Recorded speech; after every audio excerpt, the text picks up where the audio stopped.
கிறிஸ்து இயேசுவுக்குள் அன்பானவர்களே, இயேசுவின் ஆசீர்வாத ஊழியங்களின் மூலம் அன்பின் வாழ்த்துக்கள். தொடர்ச்சியாக கற்கள் பேசுகிறது என்கின்ற தலைப்பின் கீழே ஒவ்வொரு நாளும் தேவனுடைய மகிமையை குறித்து நாம் தியானித்து வருகிறோம்.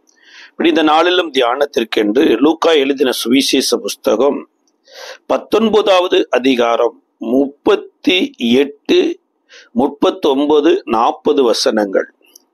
கர்த்தருடைய நாமத்திலே வருகிற ராஜா ஸ்தோத்திரிக்கப்பட்டவர், பரலோகத்திலே சமாதானமும் உன்னதத்திலே மகிமையும் உண்டாவதாக என்று மிகுந்த சத்தத்தோடே தேவனை புகழ்ந்தார்கள். அப்பொழுது கூட்டத்தில் இருந்த பரிசேயரில் சிலர் அவரை நோக்கி, போதகரே, உம்முடைய சீசரை அதட்டும் என்றார்கள்.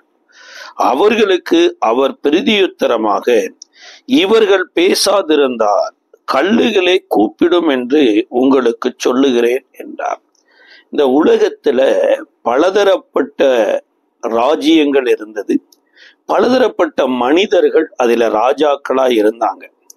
ஆனா இயேசு கிறிஸ்து எருசலேம்ல ஒரு ராஜாவை போல பவனி வருகிற அந்த நேரத்துலதான் இயேசுவினுடைய சீசர்கள் தேவனை புகழ்ந்து உன்னதத்தில் இருக்கிற தேவனை துதித்து மகிமைப்படுத்தின பொழுது, அந்த நாட்களில் இருக்கக்கூடிய பரிசேயரில் சிலர் இயேசுவின் இடத்துல சொல்றாங்க, உம்முடைய சீசர்களை அதட்டும், அதாவது அவர்கள் பேசக்கூடாது, அவர்கள் பேசுவது தேவனுக்கு பிரியமில்லை, அல்லது அவர்கள் பேசுவதை நாங்க விரும்பவில்லை என்பதை போல பரிசேயர் இயேசுவின் இடத்துல சொல்றாங்க. இப்ப இயேசு என்ன சொல்றாங்க அப்படின்னா, இவர்கள் பேசாமல் விட்டு விட்டால், அல்லது இவர்களை நான் பேசுவதற்கு என்று ஏற்படுத்தி வைத்திருக்கிறேன், இவங்க பேசலைன்னா நீங்க ஏற்படுத்தி வைத்த கற்கள் தான் பேசும் அப்படிங்கிறார். அப்ப தேவன் கல்லுகள் பேசுவதை விரும்பவில்லை. இப்ப கற்கள் பேசுமா அப்படின்னா, உலகம் முழுவதும் பாருங்க கல்லுதான் பேசிக்கிட்டு இருக்குது. நமக்கே தெரியாம நமக்கு எதிராக சில கல்லின் சத்தங்கள் வேலை செய்து கொண்டே இருக்குது. இதை குறித்து கொரிந்தியருக்கு எழுதின நிருபம் 3ஆம் அதிகாரம் 7வது வசனத்துல பவுல் எழுதுறாரு. 2 கொரிந்தியர் 3ஆம் அதிகாரம் 7வது வசனத்துல, எழுத்துகளினால் எழுதப்பட்டு கற்களினால் பதிந்திருக்கிற மரணத்துக்கேதுவான ஊழியத்தை செய்த மோசேயினுடைய முகத்தில் மகிமை பிரகாசம் உண்டானபடியால் இஸ்ரவேல் புத்திரர் அவன் முகத்தை நோக்கி பார்க்க கூடாதிருந்தார்களே. அப்ப கற்களினாலே எழுதப்பட்டு இருக்கிற எழுத்தை வாங்கி கொண்டு வந்த மோசேயினுடைய முகத்தை இஸ்ரவேலர் பார்க்க கூடாது இருந்தது. அப்ப இஸ்ரவேலருக்கு தேவன் வார்த்தையை கொடுத்தாரு. அந்த வார்த்தையை எதுல கொடுத்தாருன்னா கல்லுகளில கொடுத்தார். முதல் விசை மோசே 40 நாள் உபவாசம் இருந்து தேவ சமூகத்தில் அமர்ந்திருந்த போது தேவனே அந்த மலையிலிருந்து கல்லை உடைத்து பலகையாக்கி அந்த பலகையில தன்னுடைய நியாயப்பிரமாண வார்த்தைகளை எழுதி கொடுத்தார். அப்ப தேவனுடைய வார்த்தை மோசேயின் கையில எப்படி வந்ததுன்னா கற்களினாலே வந்தது. அந்த கற்களோடு கூட மோசே கீழே வந்த போது இவர்கள் பொன்கன்று கொட்டியை உண்டாக்கி ஆராதித்து கொண்டிருக்கிறாங்க. கோபத்துல மோசே அந்த மலையில கற்பலகையை தூக்கி அடித்து உடைத்து விடுகிறார்.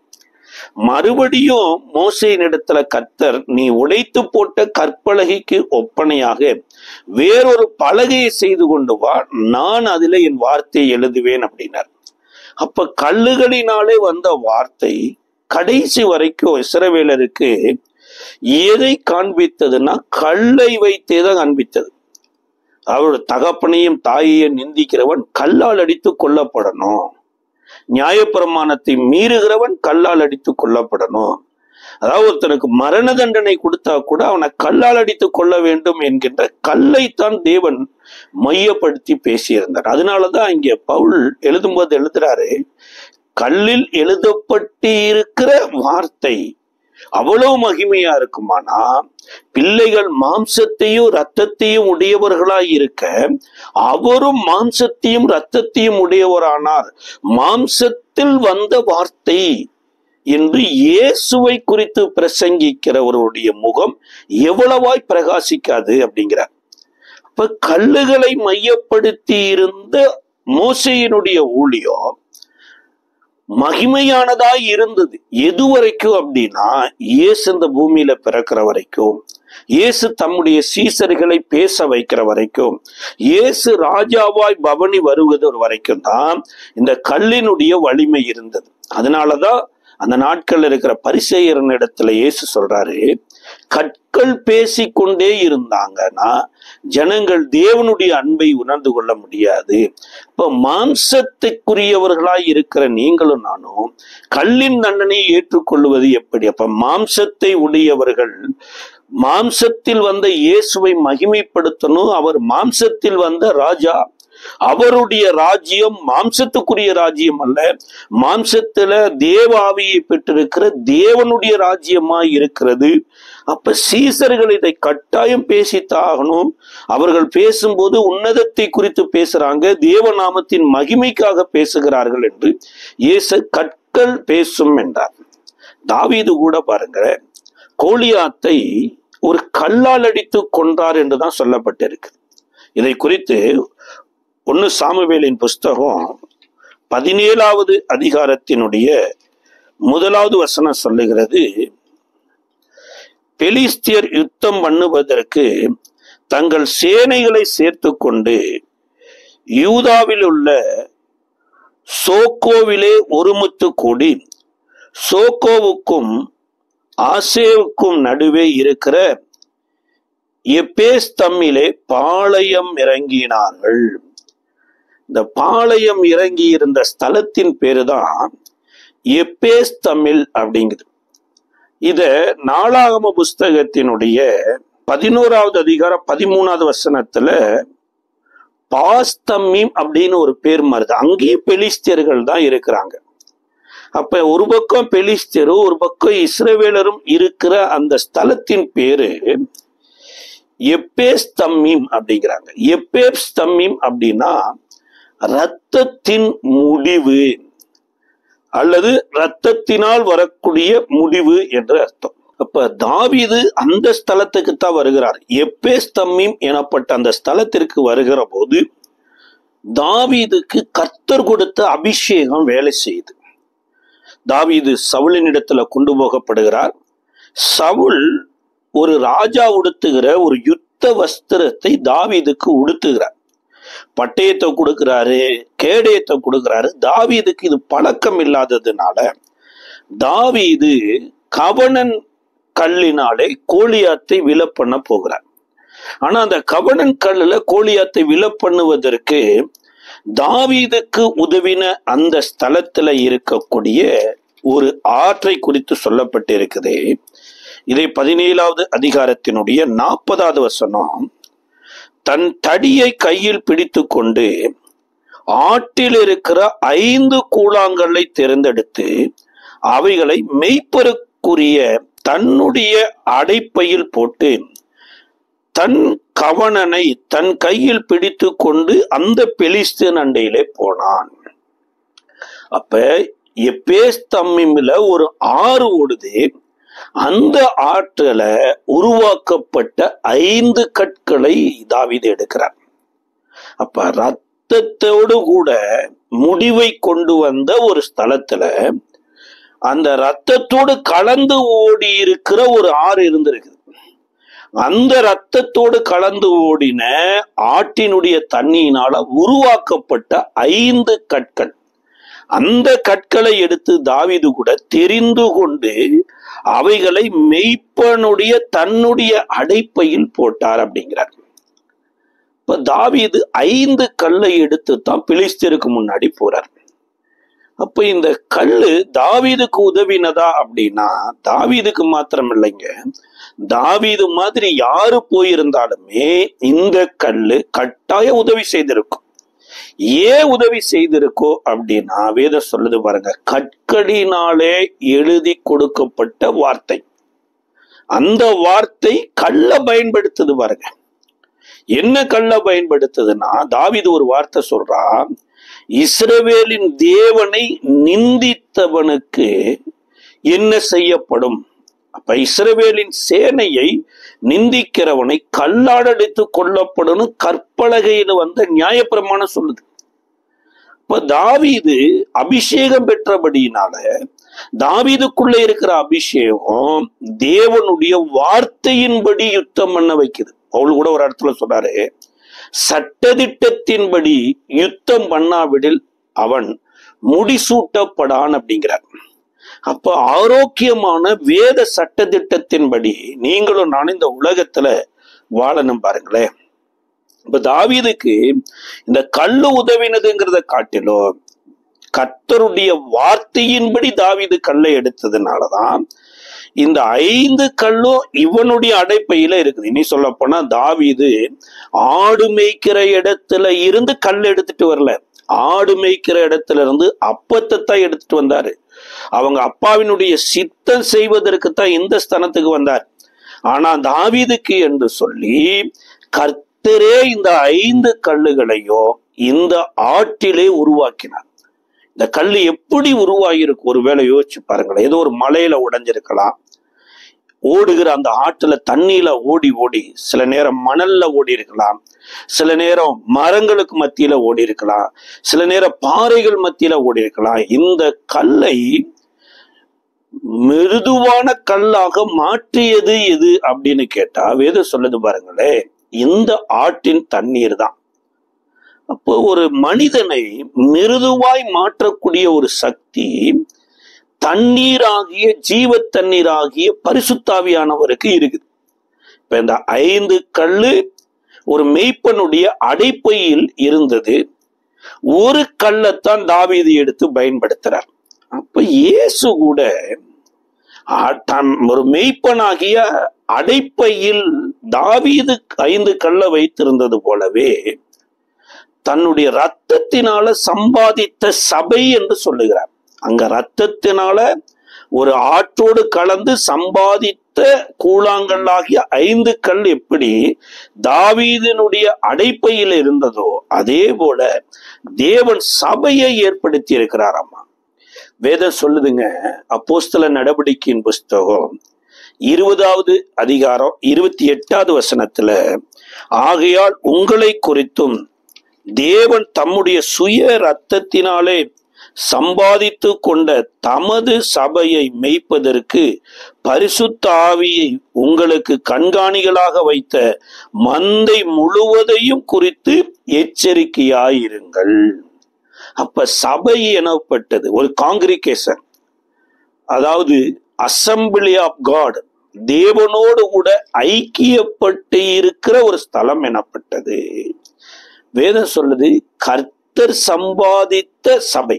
அது எப்படி சம்பாதித்தார்னா தன்னுடைய இரத்தத்தினாலே சம்பாதித்த சபை. அப்ப அந்த சபையில தேவ ஆவியானவரை கண்காணியாய் வைத்திருக்கிறாருங்கிறார். அப்ப இரத்தத்தினால சம்பாதிக்கப்பட்ட சபை எனப்பட்ட அந்த ஆட்டு மெய்ப்பனுடைய அடைப்பை என்பதை போல இன்றைக்கு உங்களையும் என்னையும் தேவன் சபையில வைத்திருக்கிறார். நீங்களும் நானும் ஜீவனுள்ள தேவனுடைய மாளிகையில கட்டப்படுகிற ஒவ்வொருவரும் ஒவ்வொரு கற்கள் என்று சொல்லப்பட்டிருக்கு. இப்ப சபைக்குள்ள இருக்கக்கூடிய 5 விதமான கல்லுகளை குறித்து சொல்றார். இதை குறித்து எபேசியருக்கு எழுதின நிருபத்தினுடைய எபேசியர் 4வது அதிகாரத்துல 11 இருந்து 15 வரைக்கும் சொல்றாருங்க.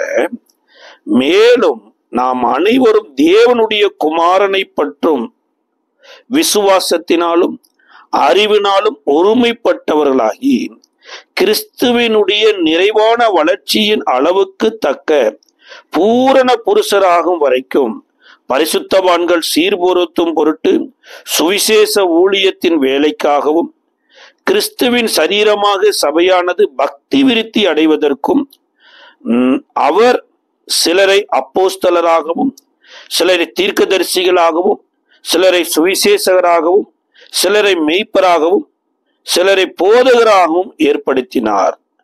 நாம் இனி குழந்தைகளாயிராமல் மனுஷருடைய சூதும் வஞ்சிக்கிறதுக்கு ஏதுமான தந்திரமுள்ள போதகமாகிய பலவித காட்டினாலே அலைகளைப் போல அடிக்கப்பட்டு அலைகிறவராயிராமல் அன்புடன் சத்தியத்தை கை கொண்டவர்களாகி கிறிஸ்துவினுடைய எல்லாவற்றிலும் நாம் வளருகிறவர்களாயிருக்கும்படிக்கு அப்படி செய்தார். அப்ப சபையில 5 விதமான ஊழியத்தை தேவனை ஏற்படுத்துறார். அப்படி ரத்தத்தினால சம்பாதித்த சபை, பரிசுத்த ஆவியானவரை கண்காணியாய் ஏற்படுத்தி இருக்கிற சபையில 5 விதமான ஊழியங்களுக்கு என்று சிலரை தேவன் ஏற்படுத்தி இருக்கிறார். அதுல சொல்லப்பட்டதுதான் முதலாவது அப்போஸ்தலர் ஊழியம் எனப்பட்ட ஊழியம், 2வது தீர்க்கதரிசிகள் எனப்பட்டவருடைய ஊழியம், 3வது சுவிசேஷகர் எனப்பட்டவருடைய ஊழியம், 4வது பாஸ்டர், 5வது போதகர். அதாவது பாஸ்டர் அண்ட் டீச்சர் அப்படின்னு சொல்லப்பட்டிருக்கு. அப்ப இந்த தாவீதினுடைய மேய்ப்பனுடைய அடைப்பையில 5 கல் இருக்குது. அதுல ஏதோ ஒரு கல் கர்த்தருடைய வார்த்தையின்படி ஃபங்க்ஷன் ஆவதற்கு புறப்படுகிற போது மற்ற 4 கல்லோ அடைப்பையில அடங்கி இருந்தது மாத்திரமல்ல, ஒருவேளை அந்த கல்லுக்கு ஜெபிக்க கூடியதாக கூட மாறி இருக்கலாம். இன்றைக்கு சபைகளுக்குள்ள பாருங்க, ஒருவருக்கு ஒருவர் ஐக்கியம் இல்லாததுனால அல்லது ஒருவருக்கு ஒருவர் ஜெபிக்காததுனால, ஒருவரில் ஒருவர் அன்பாய் இராததுனால தேவனுடைய ராஜ்யம் மேலோங்கிறதுக்கு பதிலா தேவையில்லாத ராஜ்யங்கள் தான் மேலோங்கிட்டு இருக்குது. அன்றைக்கு 5 கல்லுல 4 கல்லு தாவீதினுடைய அடைப்பையில இருந்தது.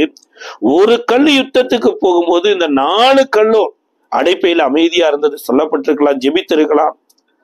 அல்லது அந்த ஒரு கல்ல அனுப்பும் போது நீ கர்த்தருடைய யுத்தத்தை நடத்துற, கர்த்தருடைய வார்த்தையின் போடி போகிற அப்படின்னு என்கரேஜ் கூட பண்ணிருக்கலாம். இந்த கல்ல தாவீது பயன்படுத்தினதுடைய மிகப்பெரிய நோக்கமே என்னன்னா, கர்த்தருடைய நாமத்தை நிந்திக்கிறவனை கல்லால் அடித்து கொல்லப்பட வேண்டும் என்று கற்பலகையில எழுதியிருந்தபடிதான் அது போய் யுத்தம் பண்ணினது.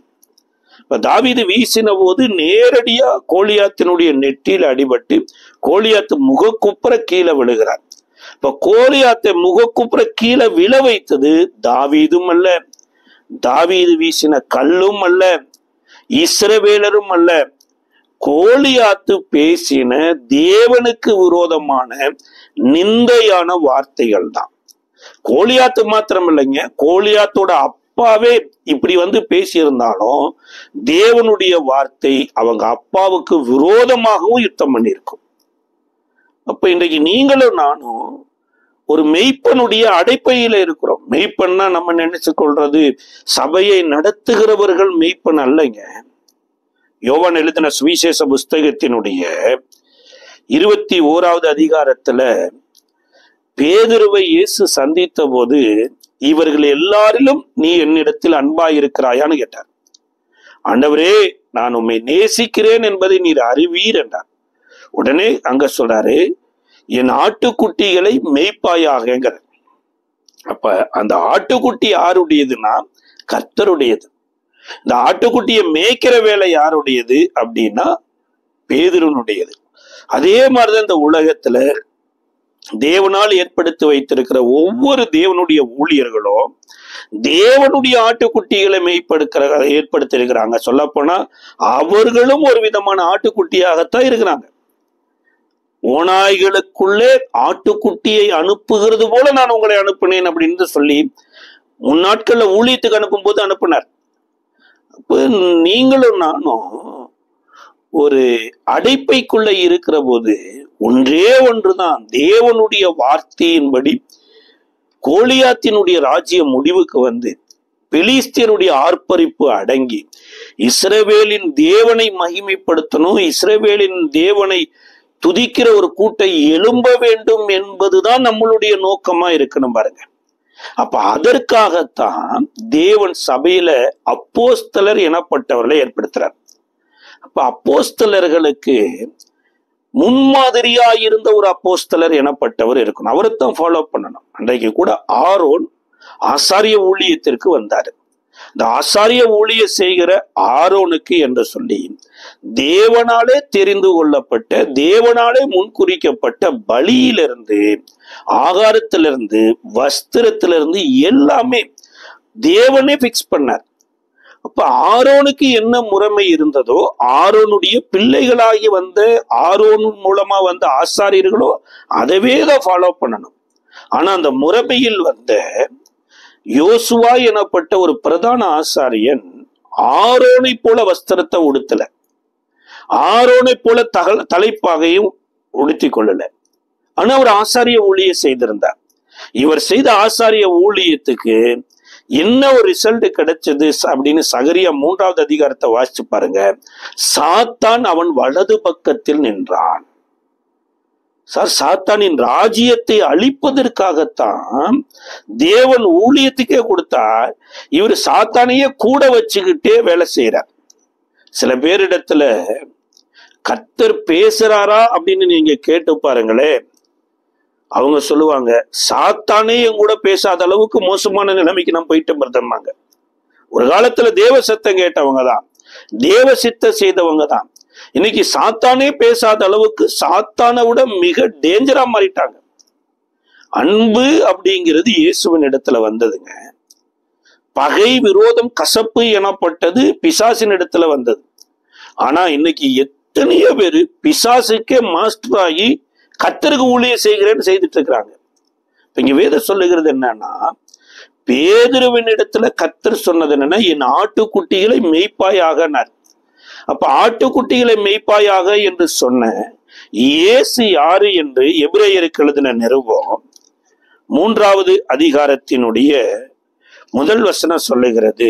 எபிரேயருக்கு எழுதின நிருபம் 3வது அதிகாரம் 1வது வசனம், இப்படி இருக்க பரமழைப்புக்கு பங்குள்ளவர்களாகிய பரிசுத்த சகோதரரே, நாம் அறிக்கை பண்ணுகிற அப்போஸ்தலரும் பிரதான ஆசாரியருமாயிருக்கிற கிறிஸ்து இயேசுவை நோக்கி பாருங்கள். எப்படி ஆரோனை ஆசாரியராய் பார்த்த ஆரோனுடைய பிள்ளைகள் அப்படியே அதை ஃபாலோ பண்ணணும் மாதிரி, இங்க அப்போஸ்தலரும் பிரதான ஆசாரியருமாகிய இயேசுவை நோக்கி பாருங்கள்னா, ஏதோ அவர் போன வழியில நோக்கி பாருங்கள் இல்ல, நீங்களும் ஆசாரியராயிருக்கிறீங்க, நீங்களும் அப்போஸ்தலராயிருக்கிறீங்க. இப்போ உங்களுக்கு எனக்கோ ஒரு ஆசாரியனுக்கு மாதிரியாக இயேசு எதை காண்பித்தாரு, ஒரு அப்போஸ்தலருக்கு மாதிரியாக எதை காண்பித்தார் என்று இயேசுவை கோடிட்டு காண்பிக்கிறார். இதற்கு பேதுரு கூட எப்படி சொல்றார் அப்படின்னா, 2 பேதுரு 1வது அதிகாரம் 1வது வசனத்துல, நம்முடைய தேவனும் இரட்சகருமாய் இருக்கிற இயேசு கிறிஸ்துவின் நீதியினாலே எங்களைப் போல அருமையான விசுவாசத்தை பெற்றவர்களும் இயேசு கிறிஸ்துவின் ஊழியக்காரனும் அப்போஸ்தலனுமாகிய சீமோன் பேதுரு எழுதுகிறதாவது, தேவனையும் நம்முடைய கர்த்தராய் இயேசு கிறிஸ்துவை அறிகிற அறிவினாலே உங்களுக்கு கிருபையும் சமாதானமும் பெருக கடவது. அப்ப இவர் என்ன சொல்றாருன்னா, தன்னை ஒரு அப்போஸ்தலன் என்று சொல்லுகிறார். இப்ப இயேசுவினுடைய அடிசுவடை பின்பற்றி இயேசுவுக்கு ஊழிய செய்ததுனால அவர் எப்படி அப்போஸ்தலரோ, அவரை அடி சுவடுகளாய் பின்பற்றி வந்த பேதுரு அப்போஸ்தலர் அப்படிங்கிறார்.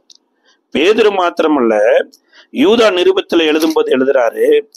யூதா நிருபத்தின் புஸ்தகம் 1வது அதிகாரத்தினுடைய 17வது வசனத்துல, நீங்களோ பிரியமானவர்களே, நம்முடைய கர்த்தராய் இயேசு கிறிஸ்துவின் அப்போஸ்தலரால் முன் சொல்லப்பட்ட வார்த்தைகளை நினைவு கூறுங்கள். அப்ப அப்போஸ்தலர்கள் சொன்ன வார்த்தையை நினைவு கூறுங்கள்.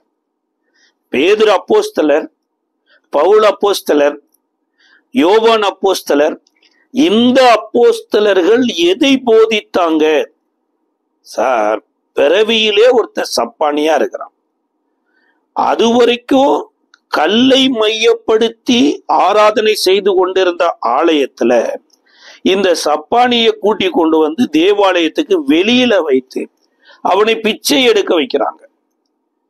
அந்த இடத்துல பேதுருவும் யோவானும் ஜெப வேலைக்கு அந்த நேரத்துல உள்ள ஜெபத்துக்கு உள்ள போறாங்க. அவன் எல்லோரிடத்திலும் பிச்சை கேட்பது போல இவர்களிடத்திலும் பிச்சை கேட்கிறான். அப்ப வெள்ளியும் என்னிடத்துல இல்லை, பொன்னும் என்னிடத்துல இல்லை என்று சொல்லிட்டு இயேசுவின் நாமத்தில் எழுந்து நட என்று பேதுரு கையை நீட்டி அவனை தூக்கி விட்டான். அவன் நின்று குதித்து துதித்து நடந்து துதித்து தேவாலயத்துக்குள்ள உள்ள போயிட்டான். அப்ப அப்போஸ்தலருடைய பணி என்னவா இருந்ததுன்னா, என்னை தேவாலயத்திற்குள்ள போய் என்னை தேவனை ஆராதிக்க வைத்த அதே தேவன் தான் உன்னையும் படைச்சிருக்கிறார். அதனால எங்களுக்கு இந்த ஆராதனையின் மகிமையின் சந்தோஷத்தை கொடுத்தவர் உனக்கும் கொடுக்க வல்லவராய் இருக்கிறார் என்று சொல்லி, தானும் மனுஷன் நீயும் மனுஷன், நானும் இந்த தெய்வீக சந்தோஷத்தை அனுபவிக்க முடியும் என்றால் உன்னையும் தெய்வீக சந்தோஷத்தை அனுபவிக்கிறதற்கு தேவன் சித்த வைத்திருக்கிறார் தான் கைப்பிடிச்சு தூக்கி விட்டாங்க. அப்போஸ்தலருடைய பணி என்ன அப்படின்னா, முதலாவது அவர்கள் மனிதர்களாய் இருந்தாங்க, மற்றவர்களையும் மனிதர்களாய் பார்த்தாங்க. ஒருவேளை பிறவியில எப்படி வேணாலும் பிறந்திருக்கலாம். அவன் சப்பானியா பிறந்தது யார் செஞ்ச பாவம், இவனை செஞ்ச பாவமா, இவனை பெற்றவர்கள் செய்த பாவமானெல்லாம் கூட அந்த நாட்கள்ல பரிசுத்தாவியை பெறுகிற வரைக்கும் இதே சீசர்கள் தான் கேட்டாங்க. ஆனா இன்றைக்கு இயேசு பரலோகத்துக்கு போயிட்டாரு. பரிசுத்தாவியை பெற்றதுக்கு அப்புறம் அனைவரும் கர்த்தரை தொழுது கொள்ளணும், அனைவரும் நம்மள மாதிரி தொழுது கொள்ள வேண்டும் என்கின்ற ஒரு ஏக்கமும் விருப்பமும் அப்போஸ்தலருக்குள்ள இருந்துச்சு பாருங்க. அப்ப அப்போஸ்தலருடைய பணியில மிக மிக முக்கியமான பணி என்னன்னா, தேவனற்று ஒருவேளை தேவாலயத்திலேயே வாழ்ந்தாலுமே அவர்களை தேவனுடையவர்களாய் மாற்றுவதுதான் அப்போஸ்தலருடைய பணியா இருந்தது. ஒருவேளை தேவாலயத்துக்கு வெளியில இருக்கிறவங்க ஒருவேளை பிறவியில எப்படியோ கூட பிறந்திருக்கலாம், அவர்களும் தேவாலயத்துக்குள்ள உள்ள வருவதற்கு நம்மளால முடிந்ததை செய்ய முடியும் என்று சொல்லிதான் அப்போஸ்தலர்களுடைய பணி இருந்தது. இரண்டாவது, தீர்க்கதரிசிகளுடைய பணி இருந்தது பாருங்க. இன்னைக்கு எத்தனையோ பொய்யான தீர்க்கதரிசிகள் வந்துட்டாங்க. இன்றைக்கு இல்லைங்க, அன்றைக்கு யோவான் நாட்கள்லயே பொய்யான தீர்க்கதரிசிகள் வந்துட்டாங்க அப்படின்னு சொல்லி யோவானே தன்னுடைய நிருபத்துல சொல்றார்.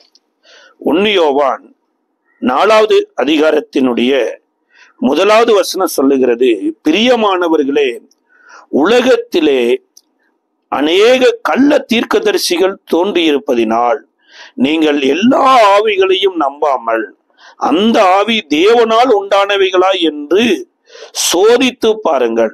தேவனுடைய ஆவியை நீங்கள் எதினால் அறியலாம் என்றால், மாம்சத்தில் வந்த இயேசு கிறிஸ்துவை அறிக்கை பண்ணுகிற எந்த ஆவியும் தேவனால் உண்டாயிருக்கிறது, மாம்சத்தில் வந்த இயேசு கிறிஸ்துவை அறிக்கை பண்ணாத எந்த ஆவியும் தேவனால் உண்டானதல்ல.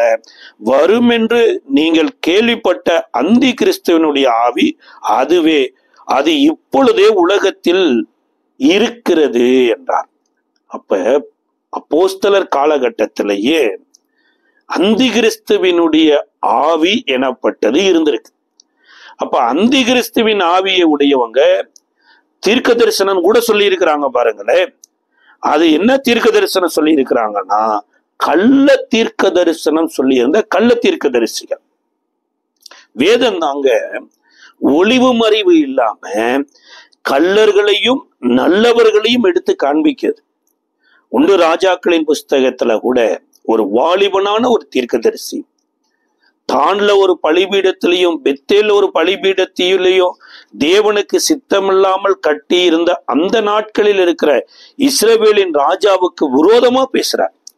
ஏன்னா சகல ஜனங்களும் எருசலேமுக்கு வரணும், எருசலேமுல தான் வருடத்துக்கு ஒரு தடவை பஸ்கா ஆசரிக்கணும், இந்த எருசலேமுல தான் இயேசு பிரதான பஸ்காவாய் பலியாக வேண்டும் என்பது தேவனுடைய சித்தம். ஆனா அந்த இஸ்ரவேலின் ராஜாவுக்கு ஒருவேளை எருசலேமுக்கு போனா சாலமோனின் குமாரனாகிய ராஜாவை பக்கமா அந்த ஜனங்களுடைய இறுதிய வலிவி போயிடுச்சுன்னா என்ன பண்றது? அதனால இவங்களுக்கு ஆராதனைக்கு ஒரு ஆலயத்தை ஏற்படுத்தின மாதிரியும், இவர்கள் நம்மை விட்டு போய்விடக்கூடாது என்பதற்காகவும் தான்ல ஒரு பலிபீடத்தை கட்டி பெத்தேல்ல ஒரு பலிபீடத்தை கட்டி பொன்கன்று குட்டியை உண்டாக்கி ஈனமானவர்கள் எல்லாம் ஆசாரியர்களா ஏற்படுத்தி வைத்த இஸ்ரவேலின் ராஜா.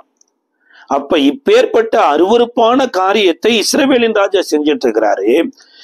இந்த ராஜாவை போய் கண்டித்து, ராஜாவே நீ வேத வசனத்துக்கு விரோதமா செயல்படுற, கர்த்தர் எருசலேமை தெரிந்து கொண்டாரு, நீ ஏன் ஜனங்களை எருசலேமின் இடத்தில் போவதற்கு தடை பண்ணுகிற என்று கேட்க தைரியம் இல்லாமலோ அதை குறித்த காரியங்களை ராஜாவினிடத்துல சொல்லாமலோ இருந்த வயது சென்ற ஒரு தீர்க்கதரிசி அதே ஊர்ல இருக்கிறார். இந்த இளம் வாலிபன் போய் அந்த ராஜாவை கடிந்து கொள்றாரு, பலிபீட வெடித்து செதறுது. ஆனா இந்த இன தீர்க்கதரிசியின் இடத்துல கர்த்தர் சொல்லி இருந்த காரியம், நீ போன வழியாய் திரும்பி வராத, அந்த ஊர்ல ஆகாரம் புசிக்காதன்னு சொல்லி இருந்தார்.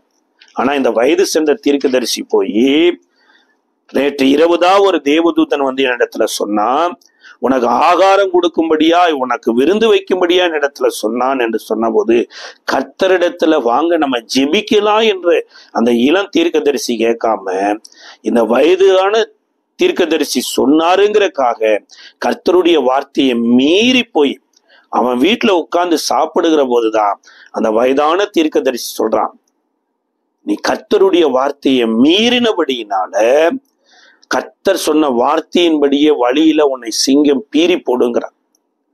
இப்ப வழியில போய் கொண்டிருக்கும் போது இவன் கழுதையில போகிறான். இந்த இளம் தீர்க்கதரிசி கர்த்தருடைய வார்த்தையின்படியே ஒரு சிங்கம் வந்து இந்த இளம் தீர்க்கதரிசியினுடைய குரவலையை பிடித்து அவனை கொன்று போடுது. சுமந்து கொண்டு போன கழுதையை ஒன்றுமே பண்ணலைங்க. இதுதாங்க தீர்க்கதரிசிகளுடைய நிலைமை. வேதம் அப்படியே காண்பிக்குது. அப்ப வயது சென்ற சீனியர் ஊழியக்காரரு அவர் ரொம்ப உண்மையும் உத்தமமா ஊழியம் செய்வாரு அப்படின்னு நினைச்சா, இங்க வயது சென்ற தீர்க்கதரிசி தான் இந்த இளம் தீர்க்கதரிசி செத்ததுக்கே காரணம். சார் அதோட முடிஞ்சாலும் பரவாயில்ல, ஊர் உலகத்துக்கு தன்னை மாதிரி உத்தம யாருமே இல்லைங்கிற மாதிரி ஒரு நாடகம் போட்டு அவன் பாடி எடுத்து கொண்டு வந்து இவன் ஊர்ல வந்து அடக்காராதனையும் நடத்தி இருக்கிறான் பாருங்க. இதைத்தான் வேதம் சொல்லுது. அநேக கள்ள தீர்க்கதரிசிகள் மற்றவர்களை தேவனுடைய சாயலாய் மாற்றாம, இவர்களும் தேவனுடைய சாயலாய் வாழாம, ஜனங்கள் வழுவி போகிறதை குறித்து கவலை இல்லாமல் இருக்கிற தீர்க்கதரிசிகளின் கூட்டம் இருப்பாங்க. அதைத்தான் சொல்லப்பட்டிருக்குது.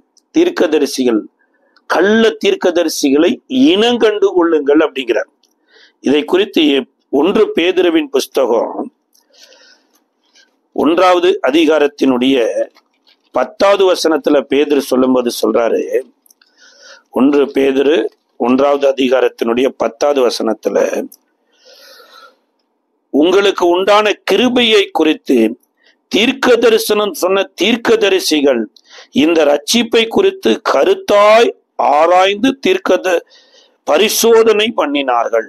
தங்களுள்ள கிறிஸ்துவின் ஆவியானவர் கிறிஸ்துவுக்கு உண்டாகும் பாடுகளையும் அவைகளுக்கு பின்வரும் மகிமையும் முன்னறிவித்த போது இன்ன காலத்தை குறித்தார் என்பதையும் அந்த காலத்தின் விசேஷம் இன்னது என்பதையும் ஆராய்ந்தார்கள். அப்ப தீர்க்கதரிசிகள், தேவனுடைய தீர்க்கதரிசிகள் எதை குறித்து ஆராய்ச்சி பண்ணி கொண்டிருந்தாங்கன்னா, இயேசுவினுடைய பாடு மரணங்களை ஆராய்ச்சி பண்ணாங்க. இந்த இயேசுனுடைய பாடு மரணத்துக்கு அப்புறம் தேசத்துல வருகிற ரட்சிப்பை குறித்து ஆராய்ச்சி பண்ணினாங்க. இன்னைக்கு உங்களுக்கு எனக்கு தீர்க்க தரிசனம் சொல்றது யாரு? தீர்க்க தரிசனம் என்ன தீர்க்க தரிசனம் சொன்னாலுமே இயேசுவினுடைய பாடு மரணங்கள், இயேசுவினுடைய ரட்சிப்பு, இயேசுவின் மூலமாய் மீட்பு நமக்கு வந்திருக்கிறது என்பதை அறிவிக்காம நம்மளுடைய எதிர்காலத்தை குறித்து தீர்க்க தரிசனம் சொன்னாலோ, நம்மளுடைய ஊழியத்தை குறித்து தீர்க்க தரிசனம் சொன்னாலோ, அல்லது நமக்காக வேறு என்ன தீர்க்க தரிசனம் சொன்னாலோ வேத வசனத்தோடு ஒப்பிட்டு பார்க்கவில்லை என்றால் நாம் அந்த தீர்க்க தரிசனத்திலேயே வஞ்சிக்கப்பட்டு போயிருவோம். அப்ப உண்மையான தீர்க்கதரிசி யாருங்க? தேவனால் அறிவிக்கப்படுகிற மனுஷன் தான் தீர்க்கதரிசி. இதை குறித்து ஆதியாகம புஸ்தகத்தினுடைய 20வது அதிகாரம் 7வது வசனத்துல வேதம் சொல்லுது பாருங்க, தேவனால் அறிவிக்கப்பட்ட ஒரு தீர்க்கதரிசி. இன்னைக்கு எத்தனையோ பேரு தங்களை தீர்க்கதரிசி என்று போட்டுக்கிறாங்க. ஒருவேளை தீர்க்க தரிசன அபிஷேகம் இருக்கலாம், அல்லது தீர்க்க தரிசன பயிற்சி கூடத்துக்கு போயிட்டு வந்திருக்கலாம். ஆனா தேவனால் அறிவிக்கப்பட்ட தீர்க்கதரிசி யாரு?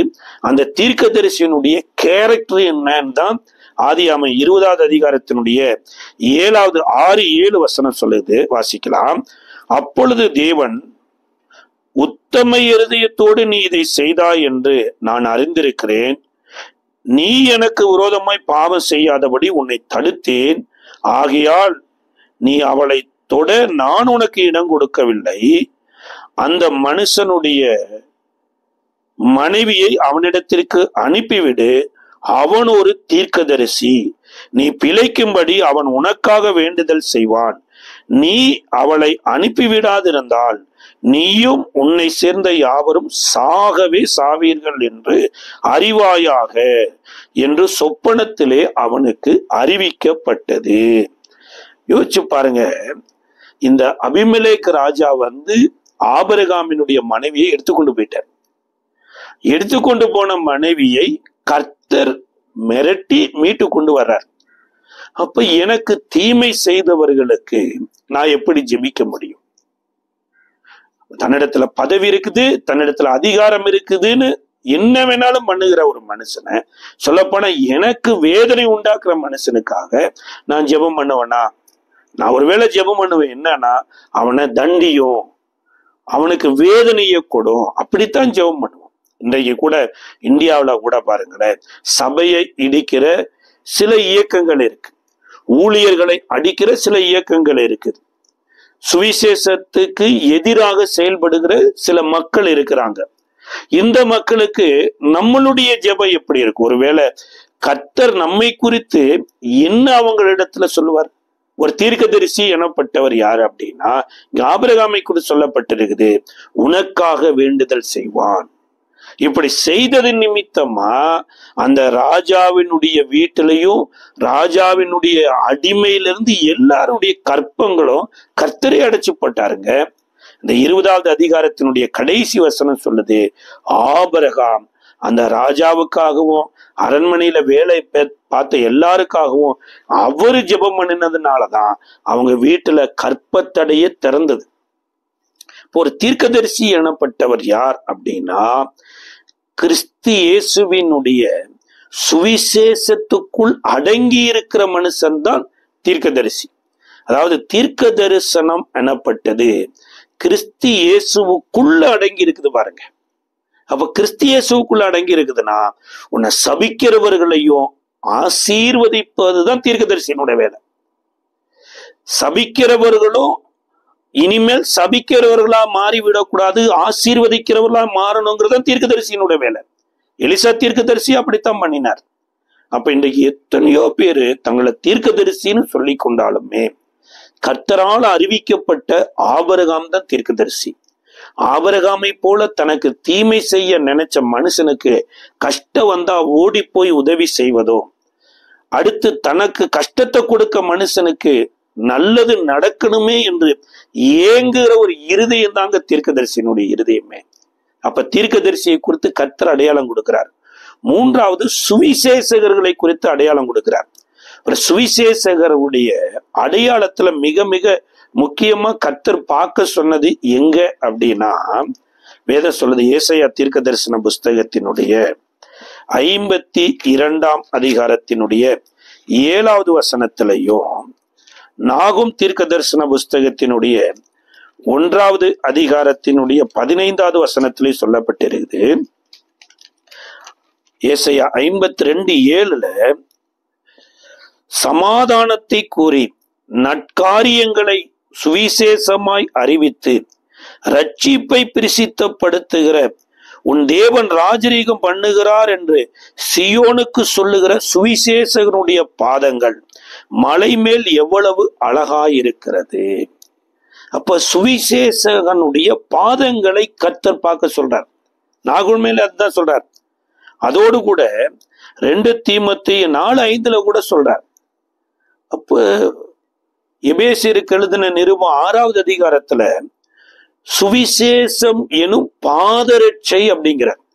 அப்போ சுவிசேஷனுக்கு கீழே ஒரு பாதரட்சை இருந்தது பாருங்க. இயேசு கூட சுவிசேஷத்தை அறிவித்தார். அதனாலதான் யோவான் சானகன் சொல்றாரு, அவர் பாதரட்சியின் வாரை அவிழ்ப்பதற்கும் நான் பாத்திரவான் அல்ல அப்படிங்கிறார். இப்ப பாதரட்சை எனப்பட்டது எது? பாதரட்சை எதை அறிவிக்கிறது அப்படின்னா, யாத்திராகமம் 12வது அதிகாரத்துல பிரதான பஸ்காவை ஆசரிக்க போறாங்க. அவங்க எகிப்தை விட்டு விடுதலையாய் வரப்போகிறாங்க. அப்ப அந்த பஸ்காவின் நாளில எப்படி பஸ்காவை புசிக்க வேண்டும் என்று கர்த்தர் சொல்றார் அப்படின்னா, கையில கோலை பிடித்து கொள்ளுங்க, கச்சையை கட்டி கொள்ளுங்க, பாதரட்சியை தொடுத்துக் கொள்ளுங்கள் அப்படிங்கிறார். அப்ப பாதரட்சியை ஏன் தொடுத்து கொள்ளணும், கோலையா பிடித்து கொள்ளணும், கச்சையா கட்டி கொள்ளணுங்கிற காட்டிலும் ஒரு மனிதனுடைய சரீரத்துக்கு அஸ்திபாரமே பாதம்தான். அந்த பாதத்தை தாங்கி கொண்டிருக்கிறது தான் பாதரட்சையே. இப்ப அன்றைக்கு மோசேயின் இடத்துல கூட முச்செடியில தோன்றின தேவன், உன் பாதரட்சியை கழட்டி போடு, நீ நிற்கிற இடம் பரிசுத்த பூமின்னு சொன்னார். பாதரட்சிக்கும் பரிசுத்த பூமிக்கு என்னங்க விரோதம் அல்லது என்னது பகைனா, எப்பா மனிதர்கள் உண்டாக்கின பாதரட்சையை உன்னுடைய அஸ்திபாரமா வைக்காம தேவனுடைய வார்த்தையின்படி பரிசுத்தத்தை உன்னுடைய அஸ்திபாரமாக்கு. நீ பரிசுத்தத்துல உன்னுடைய பாதத்துல வைத்து இந்த பரிசுத்தத்தில் வைக்கப்பட்ட பாதத்தோடு கூட நீ எகிப்துக்கு போனீன்னா ஜனங்களையும் பரிசுத்தப்படுத்த முடியும், ஜனங்களையும் எகிப்திலிருந்து விடுதலையாக்க முடியும்னு சொன்ன அதே தேவன் தான் இப்ப எகிப்து தேசத்துல பஸ்காவை ஆசரிக்கிற போது பாதரட்சியை தொடுத்து கொள்ள சொல்றார். இப்ப பாதரட்சியை தொடுக்கிற போது என்ன சொல்லுது அப்படின்னா, இந்த சுவிசேஷம், இஸ்ரவேலரே நீங்கள் உயிரோடு இருப்பதற்காக ஒரு பாவமுமே செய்யாத ஒரு ஆட்டுக்குட்டி எகிப்து தேசத்துல மரித்தது, அதனுடைய ரத்தம் நிலக்கால்கள்ல பூசப்பட்டது. அப்ப அந்த ஆட்டுக்குட்டியின் மரணம் தான் இன்றைக்கு நீங்கள் உயிர் வாழ்வதற்கு காரணமா இருக்குது என்று பாதரட்சியை தொடுத்து கொள்ளுகிற போதெல்லாம் நினைக்கணுமாமா. இன்றைக்கு நீங்களும் நானும் பரலோகத்துல இருக்கிற சர்வலோகத்தையும் ஆண்டு கொண்டிருக்கிற தேவாதி தேவன் ராஜாதி ராஜனை அப்பா பிதாவே என்று கூப்பிடுவதற்கு, அல்லது இன்றைக்கு எத்தனையோ பேர் பாவத்திலோ சாபத்திலோ சிற்றின்பத்திலோ பொல்லாத கேடுபாடுகளிலும் மூழ்கி மரித்து கொண்டிருக்கிற இந்த உலகத்துல தேவனை நோக்கி அப்பா பிதாவே என்று கூப்பிட பண்ணுகிறதோ, கொள்ளை நோயில விபத்துல இன்னும் எத்தனையோ நாசமோசங்கள்ல மரிக்காமல் உயிரோடு இருப்பதற்கு காரணம் என்னன்னா, உங்களுக்காக எனக்காக ஒரு பாவமும் செய்யாத உலகத்தின் பாவத்தை சுமந்து தீர்த்த தேவாட்டுக்குட்டியாகிய இயேசுவினுடைய மரணம் தாங்க இன்றைக்கு நாம உயிரோடு நிற்பதற்கும் நடப்பதற்கும் இந்த பூமியில கர்த்தருடைய நாமத்தை மகிமைப்படுத்துவதற்கும் காரணம் என்பதை அறிவிக்கிறது. அப்போ ஒரு சுவிசேஷனுடைய வேலை என்னன்னா, நீ உயிர் வாழ்வதற்காக ஒரு பாவமும் செய்யாத தேவாட்டுக்குட்டி ஆகிய இயேசு மரித்தார் என்கின்ற அவருடைய மரணத்தையும் உயிர்த்தெழுதலையும் பிரசித்த பண்ணணுமாமா. 4வது தான் சொல்லப்பட்டிருக்குது. அந்த கவனன் வைத்திருக்கிற அடைப்பையில பாஸ்டர் எனப்பட்டவர் இருக்கிறாராமா. பாஸ்டர் அப்படின்னா போதகர் அப்படிங்கிறார்.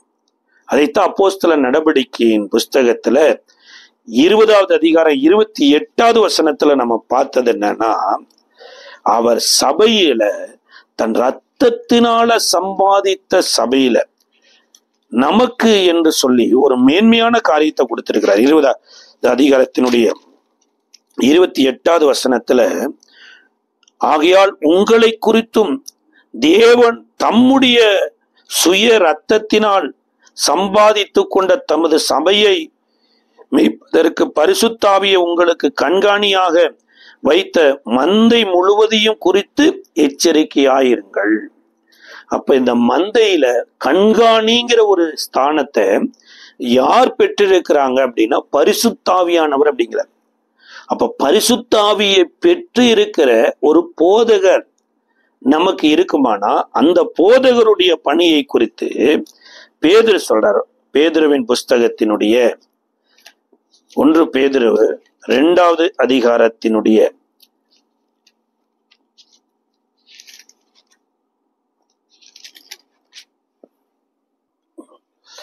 1 குறித்து பேதுரு சொல்லுகிறாரு. 1 பேதுருவின் புஸ்தகம் 2ஆம் அதிகாரம் 25வது வசனத்துல, சிதறுண்ட ஆடுகளை போல் இருந்தீர்கள், இப்பொழுதோ உங்கள் ஆத்துமாக்களுக்கு மெய்ப்பரும் கண்காணியுமானவரிடத்தில் திருப்பப்பட்டு இருக்கிறீர்கள். அப்போ ஒரு பாஸ்டர் அப்படிங்கிற ஒரு பெயருக்கு கண்காணி என்கின்ற ஒரு அர்த்தம் இருக்காமா. அந்த கண்காணியாய் கர்த்தர் இந்த நாட்கள்ல பரிசுத்தாவியானவரை வச்சிருக்கிறாரு. அப்ப பரிசுத்தாவியை பெற்று இருக்கிற ஒரு ஊழியக்காரருக்கு கீழே இருக்கிறது தான் பாருங்க ஒரு மேன்மையான காரியம். இதே பேதுருவைத்தான் அப்போஸ்தலர் 5வது அதிகாரத்துல நீங்கள் பரிசுத்த ஆவிக்கு விரோதமாய் பொய் சொன்னீர்களா என்கின்ற ஒரு காரியத்துல ஒரு அசம்பாவிதமான ஒரு காரியம் சபையில நடந்தது. அப்ப இன்றைக்கு நீங்களும் நானும் கண்காணிக்கப்படாத இடத்துல இல்லை. வேதம் சொல்லுது, சிதறுண்ட ஆடுகளை போல இருந்த நம்மள இன்னைக்கு பரிசுத்த ஆவியானவர் கண்காணிக்கிறார். பரிசுத்த ஆவியானவரால் நிரப்பப்பட்டு இருக்கிற ஊழியர்களையும் தேவன் கண்காணியாய் ஏற்படுத்தி இருக்கிறார். கடைசியாகத்தான் டீச்சர் அப்படிங்கிறார், போதகர். அப்ப அந்த சபையில ஒரு போதகர் எனப்பட்டவர், டீச்சர் எப்படி இருக்கணுங்கிறக்கு அடையாளமாகத்தான் யோவான் 13வது அதிகாரத்தினுடைய 13-14 வசனங்களில இயேசு செய்து காமித்தார். ஆண்டவரும் போதகருமாகிய நானே உங்கள் கால்களை கழுவினது உண்டானால் நீங்களும் ஒருவருடைய கால்களை ஒருவர் கழுவ கடவீர்கள் அப்படின்னார்.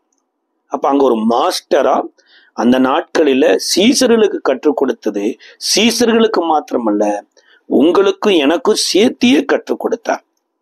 அப்ப ஒரு சபைக்குள்ள இருக்கிற 5 விதமான கல், அதுல ஒரு கல் புறப்பட்டு போனாலுமே மற்ற 4 கல்லும், இந்த ஒரு கல் கர்த்தருடைய யுத்தத்தை நடத்தணும், பரலோகத்துல ஒரு மகிழ்ச்சியும் களிகூறுதலும் உண்டாகணும். அன்றைக்கு எப்படி இஸ்ரவேலருக்குள்ள பயமும் கலக்கமும் இருந்த போது தாவீதுக்காக ஒரு கல் புறப்பட்டு போய் இஸ்ரவேலருக்கு களிப்பும் மகிழ்ச்சியும் உண்டாக்கினது போல இன்றைக்கு இயேசுவுக்காக நீங்களும் நானும் ஜீவனுள்ள கற்களாய் இருக்கிறோம்.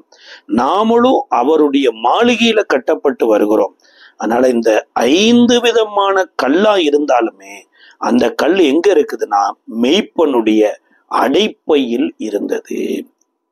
அந்த அடைப்பையை குறித்து தான் எபேசியருக்கு எழுதின நிருபத்துல 4வது அதிகாரத்துல பவுல் விளக்கமா எழுதுற, ஒரு சபை ஏற்படுத்தப்பட்டது எதற்காக, ஒரு சபையினுடைய மிக மிக முக்கியமான 4 காரியத்தை எழுதுறார். முதலாவது காரியம் 4வது அதிகாரத்தினுடைய 11வது வசனத்துல சொல்லப்பட்டு இருக்குது, நாம் அனைவரும் தேவனுடைய குமாரனை பற்றும் விசுவாசத்திலும் அறிவிலும் ஒருமைப்பட்டவர்களாய் இருக்கணும்.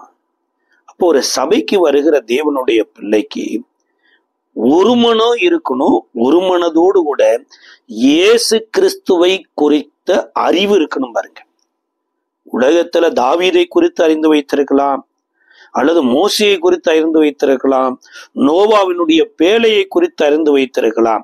சார், இந்த அறிவெல்லாம் வேத அறிவு ரொம்ப முக்கியம்.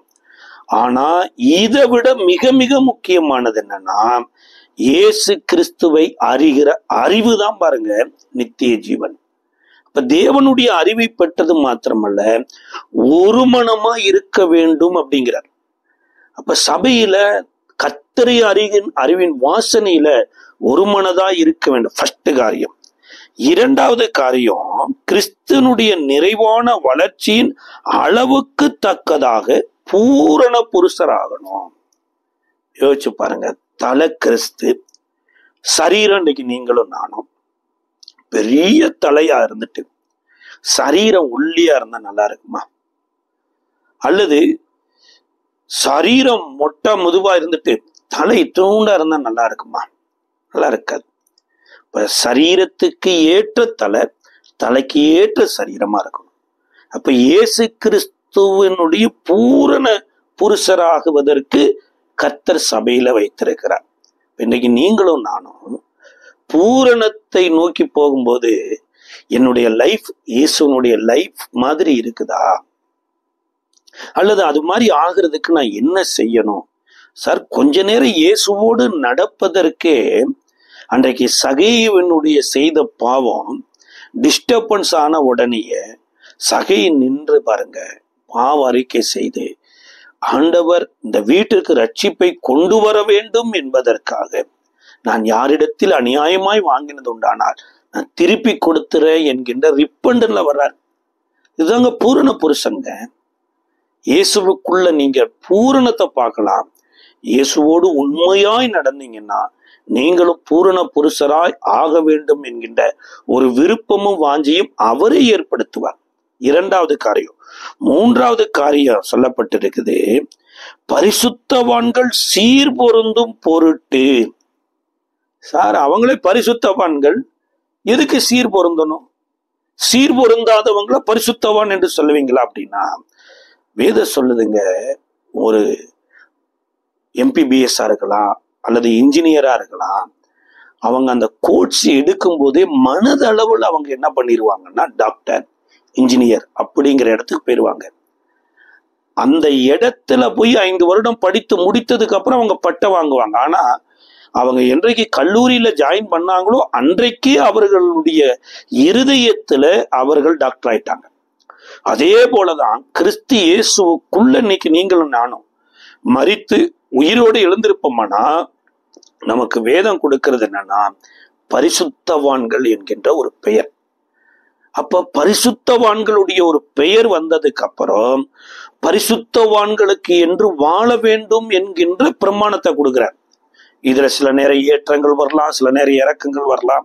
திரும்ப திரும்ப திரும்ப திரும்ப நமக்கு எழுதி இருக்கிறபடியே நம்ம பரிசுத்தவான்களா மாறுவதற்கு சில இடங்களில ஒருவரை ஒருவர் கவனித்து ஒருவருடைய வார்த்தையில ஒருவர் புத்தி சொல்லிக் கொண்டு சீர் பொருந்த வேண்டும் என்றுதான் சபை ஏற்படுத்துறார்.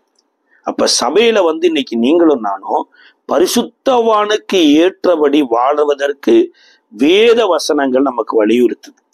நாலாவது மிக மிக முக்கியமான காரியம், குழந்தைகளாயிராமல் மனுஷருடைய சூதும் வஞ்சகத்துக்கு எதுமான தந்திரமாகிய போதைகளை நான் காட்டினால் அலைகிறது போல அழைக்கப்பட்டு அவர்களாயிராமல் அன்புடன் சத்தியத்தை கை கொண்டு தலையாகிய கிறிஸ்துவுக்குள் எல்லாவற்றிலும் நாம் வளர்கிறவர்களாயிருக்கும்படி அப்படி செய்தார். சூதும் வஞ்சகமும் தந்திரமுமான சில போதனைகளை கொண்டு வருகிற மக்கள் இருப்பாங்க. அதுல போய் கேட்டு சூது வஞ்சகமான போதனையில விழுந்துட்டு சகோதரனோட அன்பு இல்ல, சகோதரியோட அன்பு இல்ல, சபையோடு கூட சரியான ஐக்கியம் இல்ல. சார், ஒரு சரீரம் இருக்குது, இந்த சரீரத்துல அநேக அவயங்கள் இருக்குது, ஒவ்வொன்னு மாதிரி தனித்தனியா தொங்கிட்டு இருந்துச்சுன்னா அந்த சரீரம் நல்லா இருக்குமா? யோசிச்சு பாருங்களேன். சில நேரம் ஏதோ ஒரு விபத்து நடந்தது, கை எலும்பு லேசா இறங்கிட்டா கூட டாக்டர்கிட்ட போறோம், ஸ்கேன் பண்ணி பார்க்கிறோம், அந்த கை எலும்பை கரெக்டா ஃபிட் பண்றதுக்கு ஆப்ரேஷன் பண்றோம், பல நாள் ஓய்ந்து இருக்கிறோமே. அப்ப சரீரமாகிய சபையில சபைக்கு வருகிற மக்களோடு கூட, நம்மளுடைய உறவினர்களோடு கூட, நம்மளுடைய நண்பர்களோடு கூட ஏங்க நம்மளால சரியானபடி ஒரு ஃபெலோஷிப்ல ஐக்கியமாக முடியல, அப்படி ஆக முடியல அப்படின்னா சில மனுஷருடைய சூதும் வஞ்சகமும் தந்திரமான போதனை என்ன பண்ணோம்னா உங்களுக்கு அவங்க செய்வன செஞ்சிருக்கிறாங்க. உங்க வீட்டுல எலுமிச்சம்பளம் இருக்குது, உங்க வீட்டுல ஓடு இருக்குது, தகுடு இருக்குது, அமாவாசைக்கு வா, பௌர்ணமிக்கு வா, இதுல சரிப்படுத்திடலாம். சார், உள்ளான மனுஷன் கிறிஸ்துவின் சாயலை தைத்துக் கொள்வதற்கு தான் தேவன் சபையை ஏற்படுத்தினாரே தவிர அமாவாசையில பேயோட்டுறக்கோ அல்லது எலுமிச்சம்பழத்தையோ ஓடு தகுடோ எடுப்பதற்கோ அல்ல. அதுதான் சூதும் வஞ்சகமுமான கேட்டுக்கு ஏதுவான போதகம். ஆனா இயேசுவின் நாட்கள்ல தந்திர மந்திரம் இல்லாமலா இருந்துச்சு? இயேசுவின் நாட்கள்ல பில்லி சூனியம் செய்யாதவங்களா இருந்தாங்களா? இயேசுவின் நாட்கள்ல லூசிபரை இயேசுவை நேரடியா மீட் பண்ணாங்க. இயேசு போன எத்தனையோ இடத்துல பிசாசுகளை துரத்தினார். வேதம் என்ன சொல்லுதுன்னா, அவரை போல நீ மாறணுங்கிறதுக்காகத்தான் சிலுவையில அவர் தன்னுடைய ஜீவனை, ஆவியை உங்களுக்கு எனக்கும் கொடுத்திருக்கிறாரு. இப்ப அவருடைய ஆவியை நீங்கள் பெற்றிருக்கும் போது, இந்த பரிசுத்த ஆவியானவர் கண்காணியா வருகிற போது நாளடைவுல கொஞ்சம் கொஞ்சமா பகையெல்லாம் அழிஞ்சு கடைசியில கல்வாரி சிலுவையில இயேசு மரிக்கிற போது எந்த விரோதியும் அவருக்கு கிடையாது. எத்தனையோ பேர் அவரை விரோதியா பார்த்தாங்க, எத்தனையோ பேர் குற்றம் சாட்டினாங்க. ஆனா மரிக்கிற போது இயேசு யாரையும் குற்றவாளியாவும் பார்க்கல, யாரும் விரோதியாவும் பார்க்கல. பிதாவே இவர்களுக்கு மன்னியும், தாங்கள் செய்வது இன்னதென்று அறியாதிருக்கிறார்கள் அப்படின்னார். அப்படி என்றால் அவருடைய சீசர்கள் பேசணும் பாருங்க. இந்த கல்லு பேசிக்கிட்டே இருந்துச்சுன்னா கட்டாயம் அன்பை தேசத்துல பார்க்க முடியாது. தேசத்துல அன்பு இல்லைன்னா அநேக விதமான வீணும் விரையுமான காலமும் போகும், பணமும் போகும், ஜீவியமும் போகும்.